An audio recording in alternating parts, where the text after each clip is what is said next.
Let's start with your case. 2021, you were a professor at the University of Bristol.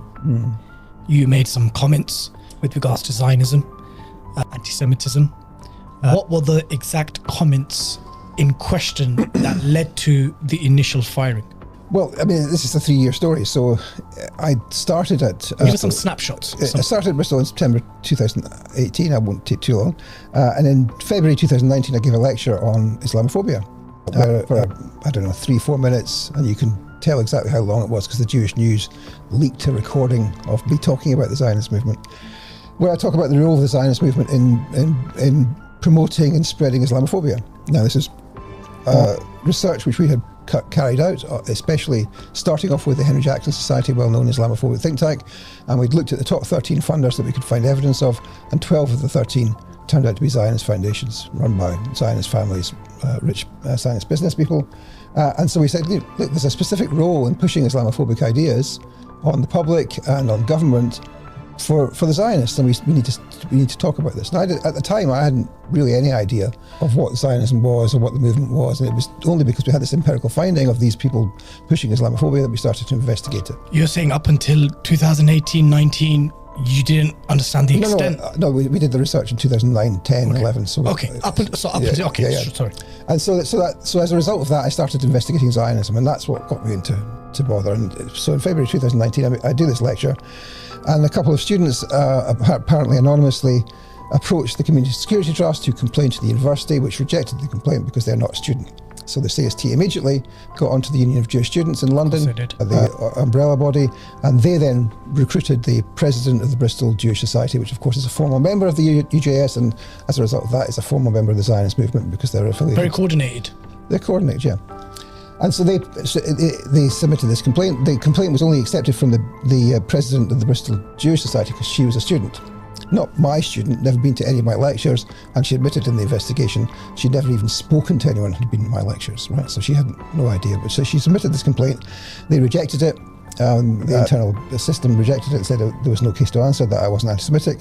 And then she complained about that, and she was trying to appeal that, and the university, but she said, the problem was that they hadn't considered her complaint under the IHRA, because Bristol at that point didn't have the IHRA. So the university went back to her and said, well, we're thinking about bringing it in, so how about if you pause your complaint until we decide whether to change the rules or not? And she said, oh yes, thank you very much. And then they lobbied for that. They changed the rules in December 2000. Adopted the IHRA definition. Yeah. And then in January 2020, they appointed a QC, now a KC, to investigate the complaint under the new rules, which is, completely a matter of not of natural justice. And this QC investigated the issue. Took about a year for that to happen. In December that year, the report was issued. Well, sorry, the report wasn't issued. The report was finished, which concluded that there wasn't a single thing I'd ever said. I mean, and they looked at lots of stuff that was in any way anti-Semitic. So there was no case to answer. So I was like, well, great. And the university refused to publish this, and I was still getting attacked. Why did they refuse to publish it? I mean, they refused to publish it, I think, because they would have been attacked more by the Zionists. To try keeping it quiet? I think that's, they were absolutely trying to keep it quiet. I don't know what was in their mind. I mean, it's very difficult to work out what was in their mind. Anyhow, so I was cleared of all charges. I was given a letter saying, there's no case to answer, we've got nothing to suggest, you don't have to moderate anything you say, there's no requirements. 6 weeks later, I go on this Labour Against the Witch Hunt political meeting Saturday afternoon, out of work, talk about the Zionist attack on higher education. And in the course of those comments, of course, I say, well, as some of you will know, I've been attacked and complained about, that's the words I used, by the president of the Union of Jewish Students and the president of the Bristol Jewish Society, and et cetera, et cetera. I didn't even say that the complaint was manifestly hopeless, which is what the QC had said about it. And as a result of that, saying that simple statement, there was a massive outcry, and people called for me to be sacked. Zionist professors in my university wrote to the university demanding I be sacked. Over 100 members of the House of Lords and House of Commons wrote to the university demanding I be sacked. Something like 25 or 30 different Zionist organisations wrote to the university, etc., etc. Some funding agencies, some Zionist foundations which gave money to the university threatened to pull the money if they didn't sack me, etc. So there was a huge campaign against me.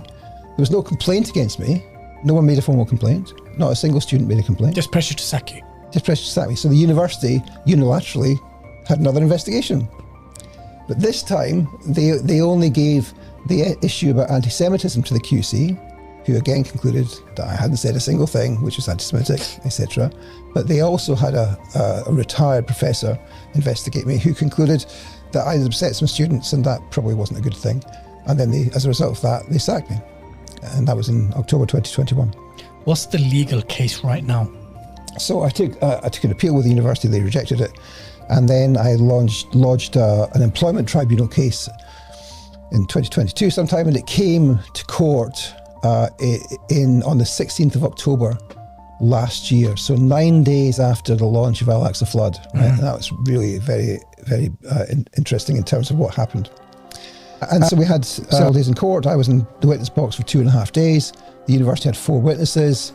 The university's witnesses essentially soiled themselves in court and more or less, admitted that I had been wrongfully dismissed because they didn't do a proper investigation. They didn't properly evaluate whether they could have given me any other measures apart from sacking. And they also admitted that although they had said I was sacked for upsetting students, not because I was anti-Zionist, they also both admitted, the investigator and the person who sacked me, that effectively that the reason I was sacked was because I had anti-Zionist views. If I'd been a Zionist and I'd said the same things about the students, I wouldn't have been sacked. They admitted this in court. And so we're now at the stage of waiting for the judgment. So the university's witnesses made a very, very bad job of what was happening, as did the council and the legal team for the university.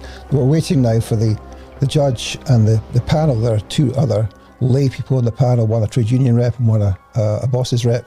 And we're waiting for that judgment. It probably will come at the beginning of February, I would think. It's a huge milestone case. Well, it's a milestone. Because it will set a precedent either way.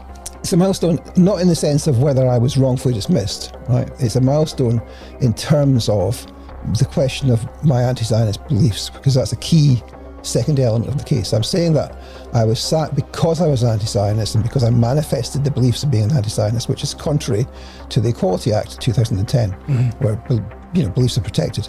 And beliefs are protected so long as they're, this is the technical language, worthy of respect in a democratic society. And for your views to be not worthy of respect in a democratic society, the test is, are they akin to Nazism? So the university's case in the end was that my views were akin to Nazism. And that was a terrible mistake for the university because they couldn't establish any such thing. It was manifestly ridiculous. And so we're at the position where it's a test case because the court will have to declare whether anti-Zionist views of the sort which I advanced are protected under law, which would mean it would be illegal to sack people for being anti-Zionist. And that would be a precedent for everybody else.